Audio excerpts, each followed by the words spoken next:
பிரியாணி பிடிக்குன்னா கண்டிப்பாக இந்த ஆம்பூர் பிரியாணி ரெசிபியை மிஸ் பண்ணிடாதீங்க.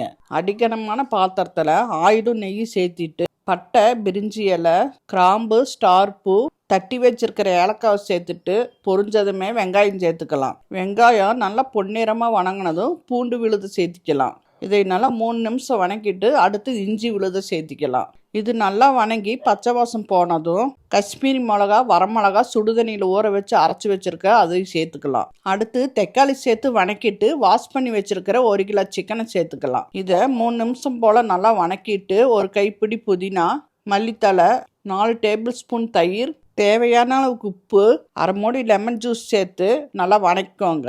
அடுத்து 2 டம்ளர் அரிசிக்கு 3 டம்ளர் சுடுதண்ணி சேர்த்துக்கலாம். தண்ணி நல்லா கோச்சதும் 20 நிமிஷம் ஊற வச்சிருக்கிற சீரக சம்பா அரிசி சேர்த்துட்டு தண்ணியும் அரிசியும் ஒரே லெவலில் வெந்து வந்ததும் கடைசியாக நெய் சேர்த்துக்கலாம். அரிசி உடையாம மெதுவாக மிக்ஸ் பண்ணி 15 நிமிஷம் லோ ஃப்ளேமில் தம் போட்டு எடுத்திங்கன்னா அருமையான ஆம்பூர் பிரியாணி ரெடி. மறக்காமல் ஷேர் பண்ணிவிட்டு சேவ் பண்ணி ட்ரை பண்ணி பாருங்கள்.